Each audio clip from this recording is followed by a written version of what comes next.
So, do I need to belong to a specific religion or spirituality in order to practice magic? By extension, manifesting.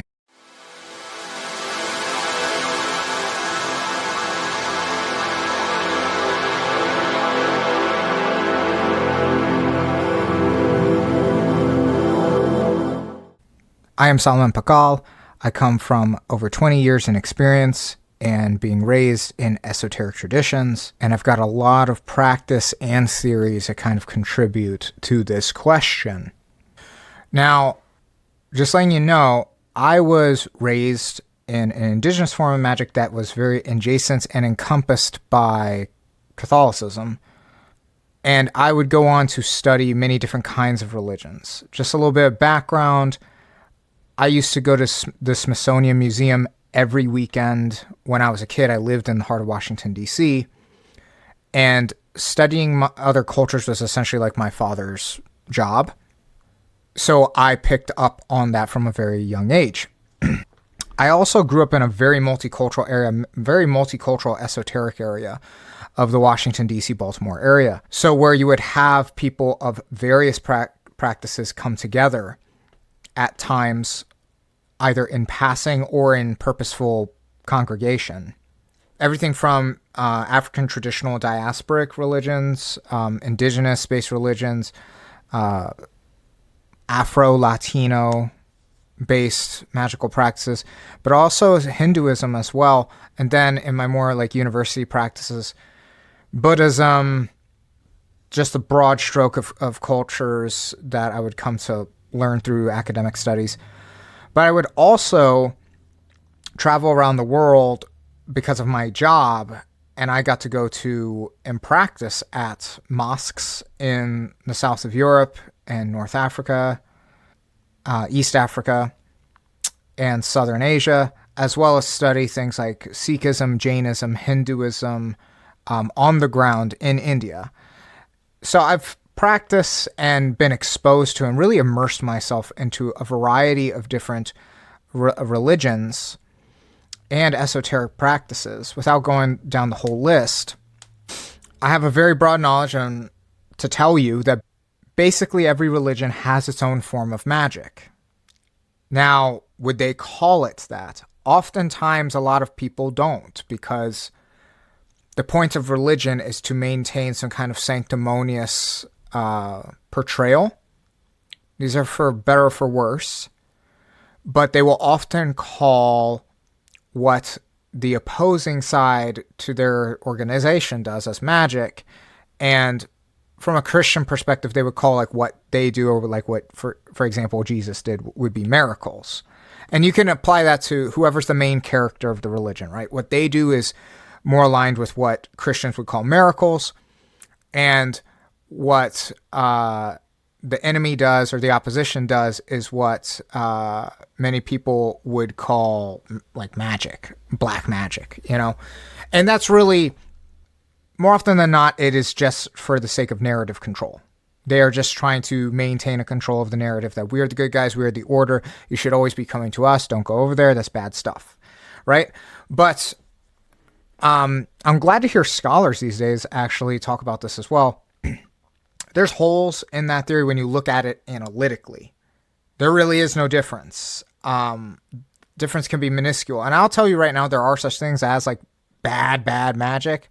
But it's not so much like I'm cursing an apple kind of bad. There's a lot of nuance to it. There is stuff that I think you should never touch. But that's even worse than like, I'm going to put a love spell on someone. It's not like that. So with that out of the way, every religion has their own form of magic. So it kind of answers the question, but we can go a little deeper. Is it necessary to have a religion or some kind of a concrete spiritual path in order to perform magic? I think we need to rephrase that question. What is actually necessary in order to perform magic? A magical worldview, a magical cosmology, is what allows for you to have the potential to perform magic. I know that there's like some kind of push for like atheistic witchcraft out of like chaos magic. And chaos magic isn't purely that, but I know that there are some people that call themselves atheistic witches. I'm not going to touch that for right now because I think that's a whole separate discussion. And I think obviously just because of the words involved, it can be hard for beginners to kind of square the circle of like, how do I get magic to work if I don't believe in magic at all? I'll feel kind of silly. So, for beginners, I would definitely say don't bother with like trying to square that circle. Just understand if you want to get going with this kind of stuff, you have to have a magical worldview. You have to have believe in some kind of, or have some kind of idea of a cosmology that makes it habitable for these kinds of things to happen. In a more animistic framework, I'll tell you right now, like an indigenous Maya framework, physical reality is the magic. It's an extension of things happening on, for lack of better words, like some kind of higher plane. When it comes to this, though, here's a major point. Older does not mean better. There seems to be an inherent drive for certain traditions to try and prove that they're older or more ancient than they actually are. Even established traditions are not as bulletproof in this regard as you may think. A lot of these traditions are younger than what they actually portray themselves to be. For example, the Hermetic Order of the Golden Dawn. The Golden Dawn is kind of like an accumulation and reconstruction of various mystical and magical traditions that happened in the late 1800s, but they are hearkening back and taking inspiration from much older sources, most notably like Kemetic style, like Egyptian style magic, but they incorporated other things as well.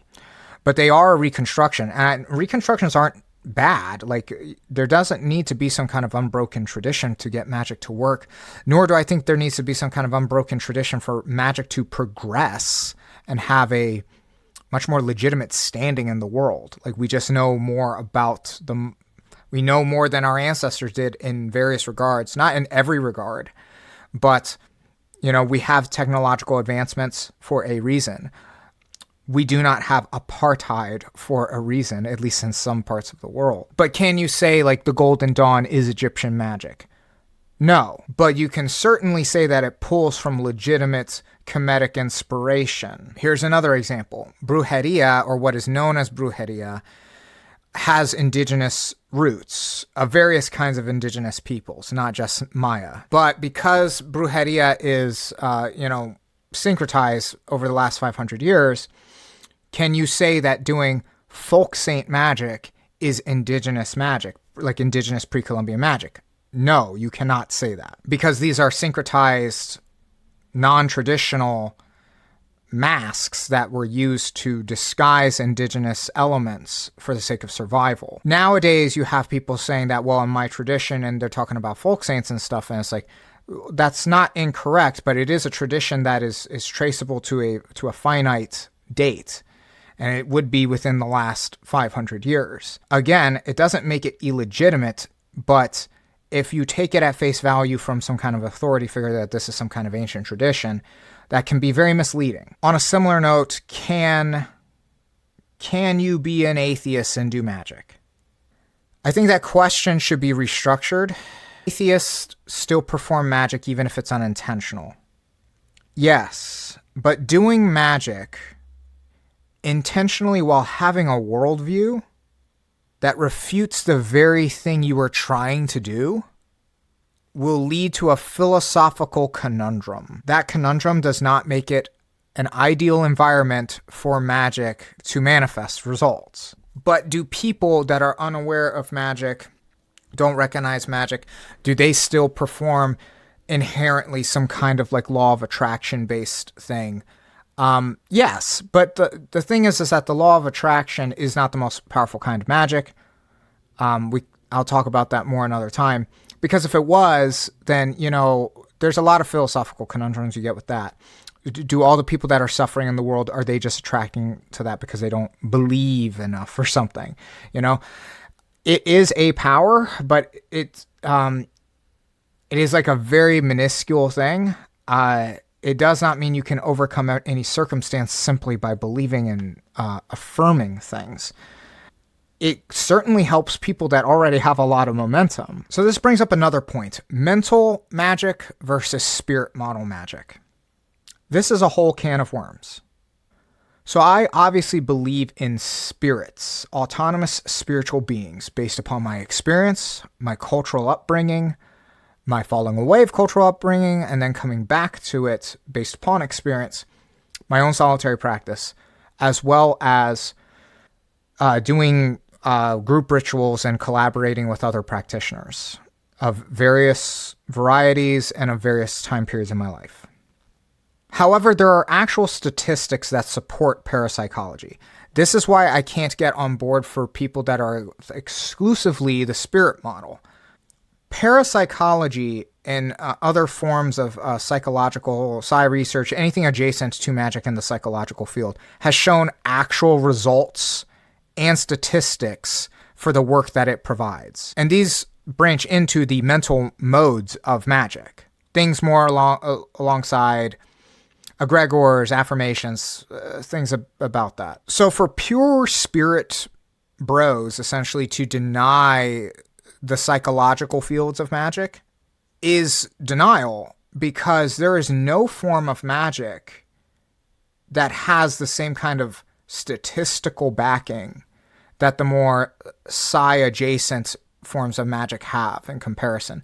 Part of that is because, yeah, a lot of research institutes won't take a chance on them, but the fact that they have stats supersedes it. And I will say too, I think there's, even if we did test it out, like a full-blown evocation versus more psi research, like psychological things. A lot of the psychological things are more easily replicable because they're smaller kind of smaller efforts to make.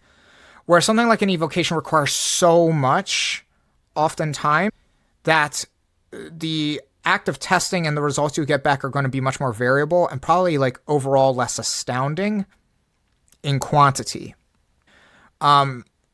You may go like of researching with these kinds of things for a month straight and not pull anything significant. Whereas like the psi research stuff, because they're like lower effort, you can repeat them more. Therefore, it lends to a more lab-friendly kind of exercise.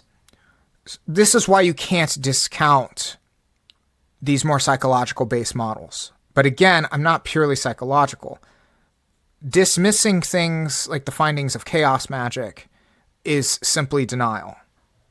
I think also simply writing off the psychology of magic shows real inexperience in magic.